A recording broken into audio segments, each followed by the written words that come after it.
जय हिंद साथियों, मैं आपका मित्र हेम सिंह राठौड़ स्वागत करता हूं आपके अपने YouTube चैनल द हेम्स क्लासेज में। दोस्तों, जो अपन बात कर रहे थे वो कर रहे थे रेशियो और प्रोपोर्शन के ऊपर। अपन ने अभी तक रेशियो एंड प्रोपोर्शन के कुल 6 पार्ट पढ़ लिए हैं। आज का जो अपना पार्ट रहेगा वो रहेगा पार्ट नंबर 7। दोस्तों, जो आज का अपना टॉपिक रहेगा वो रहेगा कुल पूर्णांक पर आधारित संख्याओं के ऊपर। अब कुल पूर्णांक क्या होता है उसके ऊपर बात करते हैं। जैसे मैं आपको ये बोलूं कि आपके अपने घर में कुल सदस्यों की जो संख्या है वो 4.3 है। परिवार में कुल सदस्यों की संख्या 4.3 है। क्या ये बात आप मानोगे? नहीं बोलोगे सर, नहीं ऐसा तो ही नहीं सकता। 4.3 कौन होगा? आधा कौन होगा? मैं आपके कह दूं कि आपके जो शर्टों की जो संख्या है, आप जो कमीज पहनते हो उनकी संख्या 5.5। क्या ये बात आप मानोगे? बोलोगे ये भी नहीं हो सकता। बस आधा कमीज फटा हुआ कमीज कौन पहनेगा? कोई कोई दिमाग लगाते हैं सर। जैसे मैं बोल दूं आपको कि आपके घर में जो मोटरसाइकिल की जो संख्या है वो 4.3 है। बोलेगा सर मेरे पास एक मोटरसाइकिल है जो फुटी हुई है, इसका मतलब 4.3 हो गया। ऐसा आपको याद नहीं रखना है। आपको याद क्या रखना है? घर में जो संख्या सदस्य होती है, जो प्रकृति है, उसमें जो सदस्य संख्या होगी, परिवार में जो सदस्य संख्या होगी, जो कुल संख्या होगी, वो एक पूर्णांक के रूप में होना चाहिए। किसके रूप में होना चाहिए? पूर्णांक के रूप में होना चाहिए। पूर्णांक रूप में कैसे? जैसे परिवार में सदस्यों की संख्या या तो 5 होगी, या 6 होगी, या 7 होगी, या 8 होगी। ऐसा हो सकता है? ऐसा थोड़ी हो सकता है कि 5.6 परिवार में सदस्यों की संख्या है। नहीं। अगर आपको मैं कह दूं कि आपकी शर्टों की संख्या 4.3 है तो आप नहीं मानोगे। आप क्या मानोगे? सर मेरे या तो 1 शर्ट है, या 2 शर्ट है, या 3 शर्ट है, या 4 शर्ट है। इससे अधिक भी हो सकते हैं। आप ये बोलोगे कि मेरे जो मोटरसाइकिल की जो संख्या है वो 5.5 जिंदगी में नहीं हो सकती। या तो 5 होगी या 6 होगी। इस प्रकार से आपको याद रखना है। तो आपको याद क्या रखना है? जब भी कोई संख्या होगी वो एक कुल पूर्णांक के रूप में होगी। जैसे मैं आपको बताऊं, जैसे एक क्लास है, कक्षा आप जानते होंगे। उस क्लास के अंदर एक तो है लड़के और एक है लड़कियां। जो लड़कों का अनुपात है वो 2 अनुपात है, और लड़कियों का अनुपात है वो कितना है? 3 अनुपात है। लड़कों का अनुपात 2 है, लड़कियों का अनुपात 3 है। ठीक है। तो आपको जैसे मैं कह दूं कि उस कक्षा में कुल विद्यार्थी 28 है। कुल विद्यार्थी 28 है। क्या आप ये बात मानोगे? सोच के बताओ। क्या आप ये बात मानोगे कि अगर लड़के और लड़कियों का अनुपात 2:3 है तो कुल विद्यार्थियों की जो संख्या होगी वो 28 होगी? सोचो देखिए। आप क्या बोलोगे? सर 28 कैसे होगी? 2 और 3 5 होता है। मतलब जो लड़कों की और लड़कियों की संख्या, टोटल जो संख्या होगी वो 5 के गुणांक के रूप में होनी चाहिए, या 5 के पूर्णांक के रूप में होनी चाहिए। 5 का भाग जाना चाहिए, तभी तो जाके होगी। अब जैसे इधर टोटल संख्या 28 है और इधर अनुपात में 5 है। 2 और 3 5 होता है, और इधर संख्या मैं बता रहा हूं आपको 28। तो देखिए भाग लगा के देखो, 28 में जब आप 5 का भाग लगाओगे तो 5.6 बार जा रहा है। तो जो कक्षा में विद्यार्थी कुल जो संख्या आ रही है वो 5.6 के बराबर आ रही है। क्या ये बात मानने योग्य है?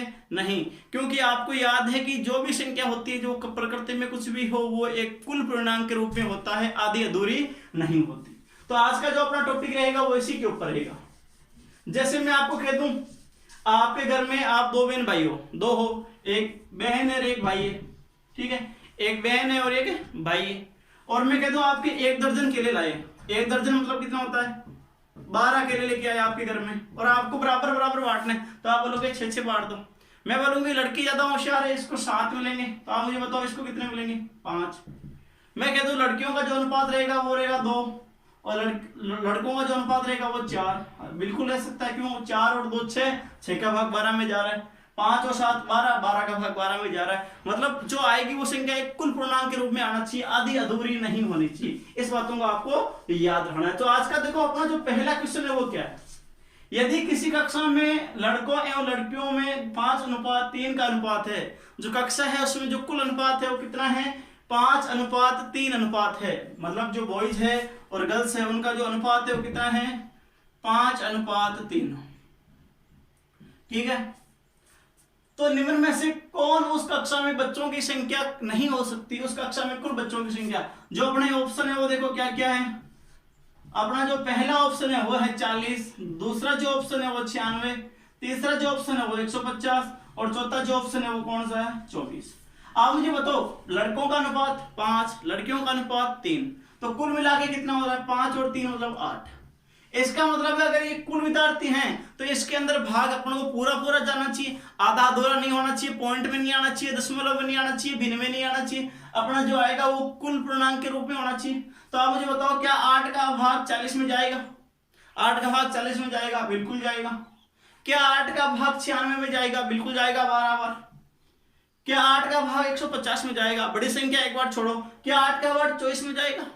जाएगा, बिल्कुल जाएगा। इसका मतलब ये संख्या ही तो हो सकती है। क्या 150 हो सकता है? 8 का भाग 150 में नहीं जाता। 8 का भाग 150 में नहीं जाता, तो आप ये कह सकते हो कि 150 कुल विद्यार्थी नहीं हो सकते, क्योंकि वो एक बटाबटी में आएगा। जैसे अपन से करते हैं 150 बटा 8, अपन क्या करेंगे? 8 का भाग लगाएंगे। 8 का भाग जब 15 में दोगे तो एक बार, शेषफल कितना बचेगा? 7, 7 और 0 70। 70 में जब 8 का भाग दोगे तो 8 बार, मतलब 18 पॉइंट ऐसा कुछ आएगा। पॉइंट में जो संख्या आएगी वो पॉइंट में आएगी। क्या पॉइंट में कक्षा में विद्यार्थियों की संख्या हो सकती है? नहीं हो सकती। तो आपको याद क्या रखना है कि जो भी संख्या आएगी वो कुल पूर्णांक के रूप में होनी चाहिए। उसमें दशमलव, उसमें पॉइंट उसमें नहीं होना चाहिए। वो एक भिन्न के रूप में नहीं होनी चाहिए, वो होनी चाहिए एक कुल पूर्णांक के रूप में होनी चाहिए। एक पूर्णांक संख्या होनी चाहिए। पूर्णांक संख्याओं का मतलब होता है जिसमें 0, 1, 2, 3, 4, 5, 6, 7, 8, 9, 10 ऐसे होना चाहिए। ऐसा नहीं कि 8.9 आए, 8.10 आए। तो उम्मीद है आपको ये प्रश्न समझ में आया होगा। वापस देखो, लड़के और लड़कियों का अनुपात 5:3, तो दोनों का अनुपात कितना हो गया? 8। तो 8 का भाग इनमें जाएगा, जिसमें जाएगा वो तो विद्यार्थियों की संख्या हो जाएगी। लेकिन अपने प्रश्न में पूछ रहा है कि कौन लड़कियों की संख्या या लड़कों की टोटल मिला के जो संख्या है, बच्चों की संख्या वो नहीं होगी। तो किसमें नहीं होगी? 150 में नहीं होगी। तो उम्मीद है आपको पहला प्रश्न समझ में आया होगा। तो अपना जो आज का दूसरा क्वेश्चन है वो देखो क्या है। अपना जो दूसरा क्वेश्चन है, यदि एक कक्षा में लड़कों तथा लड़कियों की संख्या का अनुपात 7:5 हो तथा, तो निम्न में से कौन सी संख्या कक्षा के कुल छात्र संख्या के बराबर नहीं हो सकती? जो लड़के और लड़कियों का अनुपात है वो कितना है? 7:5। और जो इसके ऑप्शन दे रखे हैं वो देखो क्या दे रखे हैं। एक तो दे रखा है 36, दूसरा जो अपने ऑप्शन दे रखा है वो 50, तीसरा जो अपने ऑप्शन दे रखा है वो 60 और चौथा जो ऑप्शन दे रखा है वो 120। अब मुझे बताओ, लड़के और लड़कियों की संख्या का अनुपात 7:5, तो टोटल जो अनुपात होगा वो कितना होगा? 7 और 5 12। कितना होगा टोटल अनुपात? 7 और 5 12। अब 12 का भाग कौन सी संख्या में जा रहा है? मतलब वो तो संख्या हो सकती है और किस में नहीं जाएगा? वो संख्या नहीं हो सकती। तो 7 का भाग 12 का भाग लगाओ 36 में, जाता है 3 बार, मतलब ये तो हो सकती है। 12 का भाग 50 में नहीं जाएगा, 4 पॉइंट कुछ आएगा। 12 चौक 48, 2 बच गया 2, मतलब 4 पॉइंट कुछ आएगा। 12 का भाग 60 में जाएगा 5 बार, 12 का भाग 120 में जाएगा 10 बार, मतलब किसमें नहीं जा रहा? 50। तो यह कक्षा में विद्यार्थियों की संख्या नहीं हो सकती। मेरा कहने का मतलब यही है, जो इधर अनुपात है उसका कुल भाग जाना चाहिए, आधा अधूरा भाग नहीं जाना चाहिए। पॉइंट में नहीं आना चाहिए, ऋणात्मक नहीं आना चाहिए, भिन्न के रूप में नहीं आना चाहिए। एक जो संख्या आनी चाहिए वो किसके रूप में होनी चाहिए? कुल पूर्णांक के रूप में होनी चाहिए। तो देखो आज का जो अपना तीसरा क्वेश्चन है, दूसरा भी आपको समझ में आया होगा। अपना जो तीसरा क्वेश्चन है वो देखो क्या है। किसी स्कूल में कुल विद्यार्थी 372 है। कुल जो विद्यार्थी हैं वो कितने हैं? 372। ठीक है, कुल विद्यार्थियों की जो संख्या है वो कितनी है? 372। निम्न में से कौन स्कूल में लड़के एवं लड़कियों की संख्या का अनुपात नहीं हो सकता? जो पहला अनुपात है वो है 1:11। इसका मतलब 1 और 11 भाई, लड़के और लड़कियां, तो ये बॉयज का हो जाएगा, ये गर्ल्स का हो जाएगा। 1:11। दूसरा जो ऑप्शन है वो है 1:3। तीसरा जो ऑप्शन है वो कितना है? 5:1। और जो लास्ट ऑप्शन है वो कितना है? 3:8। आप मुझे बताओ भाई, कुल विद्यार्थी है तो अपन को कुल अनुपात चाहिए, तो ये कुल अनुपात कितना हो रहा है मुझे बताओ? 11 और 1 12, कुल अनुपात 12 हो रहा है। 3 और 1 4, कुल अनुपात 4 हो रहा है। 5 और 1 6, कुल अनुपात 6 हो रहा है। और 3 और 8 11। इसका मतलब जिस अनुपात का भाग इसमें नहीं जाएगा वही संख्या उस कक्षा में नहीं हो सकती। क्या 12 का भाग इसमें जाता है? 12 के 36, 1 बच गया 12, 1 बार जाएगा, मतलब 31 बार चला जाएगा। कितनी बार चला जाएगा? 12 का भाग 372 में 31 बार। 4 का भाग बिल्कुल दे सकते हो, 9 और 3 93 बार। ठीक है, 6 का भाग इसमें दे सकते हो, कितनी बार जाएगा? 62 बार। और 11 का भाग इसमें पूरा पूरा नहीं जाएगा। इसका मतलब है जो अनुपात होगा वो ये नहीं हो सकता। और अपन को नहीं के बारे में पूछा हुआ है। अगर आपने प्रश्न में नहीं के बारे में पूछा हुआ है तो चारों ऑप्शन आपको चेक करना है। होने का पूछा हुआ है तो अपन जिसमें जा रहा है वो कर देंगे। यहाँ अपन को नहीं होने का पूछ रहा है, यहाँ 3:8 का भाग 372 में नहीं जा रहा, इसलिए अपने बोलेंगे कि जो लड़के और लड़कियों का अनुपात है वो कितना नहीं होना चाहिए, 3:8 नहीं होना चाहिए। उम्मीद है आपको ये प्रश्न समझ में आया होगा और मेरा आपको तरीका भी समझ में आया होगा। अपना जो अगला क्वेश्चन है वो देखो क्या है। एक पेटी में 1 दर्जन शीशे थे। एक जो पेटी है उसमें 1 दर्जन शीशे थे। पेटी गिरने पर टूटे हुए तथा बिना टूटे हुए शीशों का अनुपात निम्न में से कौन सा नहीं हो सकता, वो बताना है। तो 1 दर्जन का मतलब क्या होता है, पहले अपन को ये पता होना चाहिए। 1 दर्जन का मतलब होता है 12 कितना होना चाहिए, 12। 1 दर्जन का मतलब 12 शीशे हैं। इसमें 1 दर्जन शीशे हैं तो अपने पास कितने शीशे हो जाएंगे, टोटल 12 शीशे। अब क्या होता है, वो पेटी जो होती है वो गिर जाती है और उसमें जो शीशे थे वो कुछ टूट जाते हैं, कुछ बच जाते हैं। तो प्रश्न बोल रहा है बिना टूटे हुए शीशों का अनुपात और टूटे हुए शीशों का जो अनुपात है वो कितना होगा। तो मुझे आप बताइए जो अनुपात दे रखे हैं वो अपने पास कितना है। एक तो दे रखा है 2:1, एक दे रखा है 3:1, एक दे रखा है 3:2 और लास्ट जो ऑप्शन दे रखा है वो 7:5। ये अपने पास 4 ऑप्शन अपन को दे रखे हैं। अपन को इनमें से बताना है कि जो अनुपात होगा वो कौन सा नहीं होगा। होने वाला तो पता चल जाएगा, नहीं होने वाला बताना है। तो 2 और 1 3 मतलब टूटे हुए और बिना टूटे हुए। तो टूटे हुए 2 और 1 2 और 1 3, 3 का भाग 12 में जा रहा है क्या, बिल्कुल जा रहा है भाग। 3 और 1 4, 4 का भाग 12 में जा रहा है, ये भी हो सकता है। 3 और 2 5, 5 का भाग 12 में जा रहा है क्या, ये भाग नहीं जा रहा। और 7 और 5 का भाग 12 में जा रहा है। 7 और 5 कितना होता है 12, 12 का भाग 12 में जा रहा है। तो इसका मतलब है अनुपात नहीं होने का पूछा है, जिसमें ऑप्शन सी कौन सा होगा, 3:2 वाला। इस अनुपात में उसको अपन नहीं बांट सकते क्योंकि 3 और 2 5 भाई। अगर ये 3 है, टूटे हुए 3 है तो बिना टूटे हुए कितने हो जाएंगे 2। 3 और 2 5। चलो आगे बढ़ाते हैं। अनुपात को बढ़ाने के लिए अपन क्या करते हैं, गुणा करते हैं। तो 3 दूनी 6, 2 दूनी 4 तो 10। 6 और 4 कितना होता है 10। अगर 10 शीशे में 4 टूट गई और 6 और 4 6 टूट गए और 4 बच गए। अगर इसको और बढ़ाते हैं तो 9:6 कितना हो गया, 9 और 6 15। तो मतलब ये जो भाग है ना वो पूरा पूरा जाना चाहिए। यहाँ देखो अगर इसको बढ़ाएंगे तो 9:6 आएगा लेकिन संख्या 15 हो जाएगी। इसका मतलब है जो 3:2 है वो उनके अनुपात में नहीं हो सकता, टूटे और बिना टूटे के अनुपात में नहीं हो सकता। तो दोस्तों आज का जो बड़ा 5वां क्वेश्चन है वो देखो क्या है। एक नियोक्ता अपने कर्मचारियों की संख्या में 8:5 के अनुपात में कमी कर देता है और उनका वेतन 7:9 के अनुपात में बढ़ा देता है। वो क्या करता है, अपने कर्मचारियों की संख्या में तो कमी कर देता है। कौन, उसका जो मालिक है, कंपनी है, एक फैक्ट्री, एक नियोक्ता है। वो क्या करता है, अपने कर्मचारियों की संख्या में 8:5 के अनुपात में कमी कर देता है और जो बचे हुए कर्मचारी है उनका वेतन 7:9 के अनुपात में बढ़ा देता है, 7 से 9 कर देता है। तो परिणाम स्वरूप सभी कर्मचारियों के वेतन की कुल राशि में क्या परिवर्तन आएगा। तो देखो इस प्रकार के प्रश्नों को अपन करने के लिए क्या करेंगे, सबसे पहले आपको याद क्या रखना है, कर्मचारियों की कुल संख्या। कर्मचारियों का जो अनुपात है वो किस अनुपात में कम किया गया, कर्मचारियों की संख्या। तो आप मुझे बताओ जो अनुपात है वो क्या है, 8:5। इसका मतलब क्या है, पहले 8 था अब कितने हो गए 5। पहले कर्मचारी कितने थे 8 थे, अब कर्मचारी जो हैं वो कितने हो गए हैं 5 और उनका वेतन 7:9 के अनुपात में बढ़ा दिया। कर्मचारी कम कर दिए हैं और वेतन बढ़ा दिया है। जो वेतन है वो किस अनुपात में बढ़ाया है, 7:9 के अनुपात में बढ़ाया। इसका मतलब जो पहले कर्मचारी थे उनको 7 रुपया मिलता था और जो अब हैं जो कम हुए इसका कारण उसने बढ़ा दिए तो वो क्या हो गए 9 बढ़ा दिए। मतलब 7 से कितने बढ़ा दिए 9 पे ले गए, 2 अनुपात के रूप में वृद्धि कर दी। जो कुल बिल बनेगा वो बताएगी किस अनुपात में कमी हुई या वृद्धि हुई, कुल बिल, उसके बारे में अपन बात करते हैं। पहले अपन को याद क्या रखना है, पहले जो कर्मचारी थे उनका संख्या कितनी थी अनुपात के रूप में 8 और वेतन कितना था 7। 8 कर्मचारी हैं, अगर एक एक कर्मचारी को 7 रुपए मिलता है तो कुल जो 8 कर्मचारी उनको वेतन कितना मिलेगा, 8 2 7 56, कितना मिलेगा 56 रुपए। 8 कर्मचारी हैं, प्रत्येक को 7 रुपए मिलता है अनुपात के रूप में, तो 8 7 कितना 56। माना कि इसका वेतन 7,000 रुपए है या 700 रुपए हो सकता है, 17,000 भी हो सकता है वो, लेकिन अनुपात के रूप में क्या होगा 7:9 जो वेतन है और जो कर्मचारी का अनुपात है वो 8 से 5 आ गया है। तो पहले की बात कर रहे हैं, ये पहले वाला है। पहले कर्मचारी 8 थे, उनको प्रत्येक को 7-7 मिलते थे, इसलिए क्या आ गया 56। और बाद में क्या हुआ, बाद में कर्मचारियों की जो अनुसंख्या है वो 5 अनुपात में आ गई, और जो वेतन है उनका बढ़ा दिया, मतलब कहां पहुंचे 9 पर। तो मुझे बताओ 5 कर्मचारियों को अब कितने मिलेंगे, 9 रुपए, तो 5 नाम कितने हो जाएंगे 45।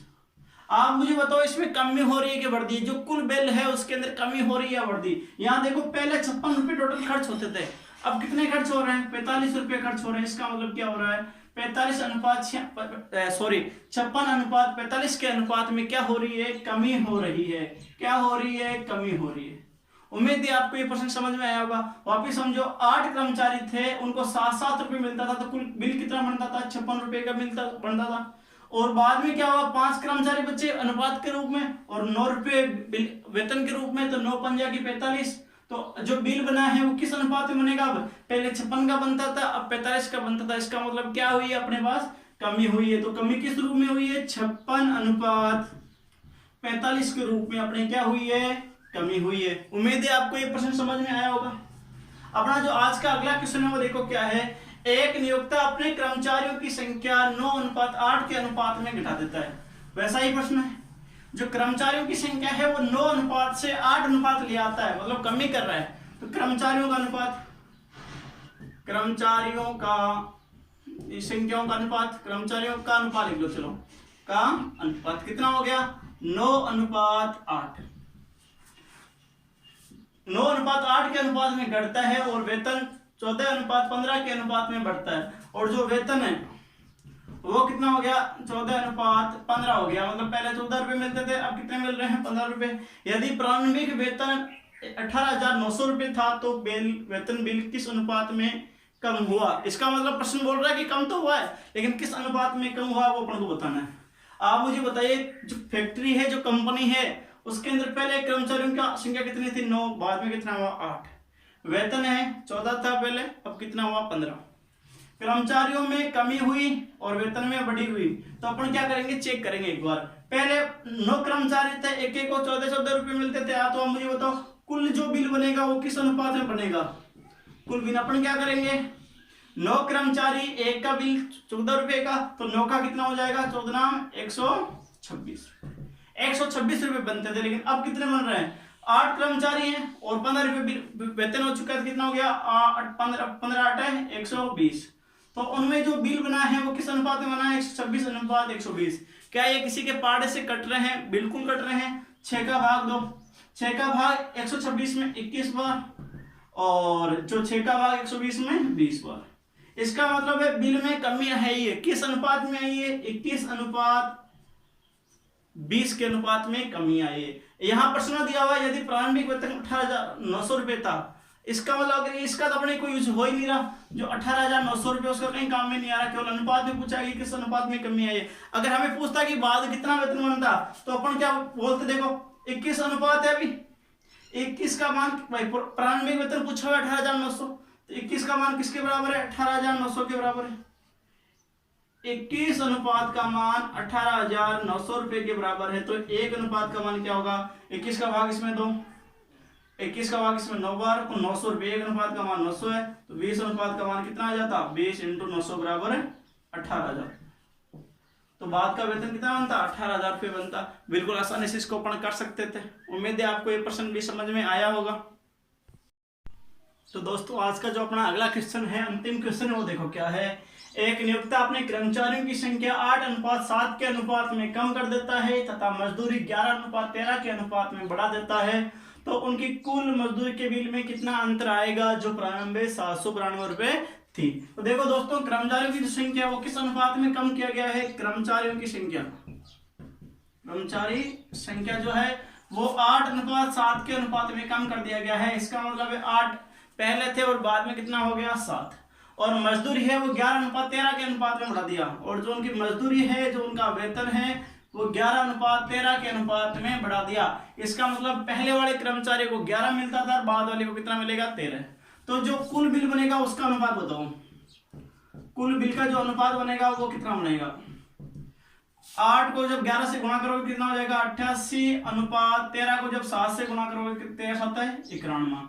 जो उनके बिल में जो वृद्धि हुई है वो कितनी है, 88 से 91 में हुई है। प्रश्न क्या बोल रहा है, तो उनकी कुल मजदूरी के बिल में कितना अंतर आएगा। अंतर मतलब इनके बीच का अंतर हमें निकालना है। 88 और 91 के बीच में 3 का अंतर है, 3 का मान हमें निकालना है। जो 92,792 रुपए थे, 92 कितनी 88, इसका मतलब है 88 अनुपात का मान किसके बराबर जा रहा है, 792 के बराबर जा रहा है।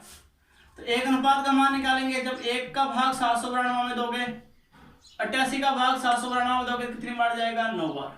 ठीक है, हमें क्या निकालना है, उनके बिल में 20 का अंतर है। पहले 88 था, बाद में 91 रुपए हो गए, तो अंतर कितने का आ रहा है, 3 रुपए का आ रहा है। 1 अनुपात का मान अगर 9 है तो 3 अनुपात का मान आएगा, वो कितना आएगा, 9 × 3 बराबर है 27। तो उनके बिल में जो अंतर आएगा वो कितने रुपए का आएगा, 27 रुपए का आएगा। तो दोस्तों उम्मीद है आपको आज का जो अपना टॉपिक रहेगा, आज का जो पार्ट नंबर जो 7 था वो आपको समझ में आया होगा। अगर आपको ये पार्ट समझ में आया है, आपने अगर वीडियो पूरा देखा है तो इसको सब्सक्राइब जरूर करें। जय हिंद, जय भारत।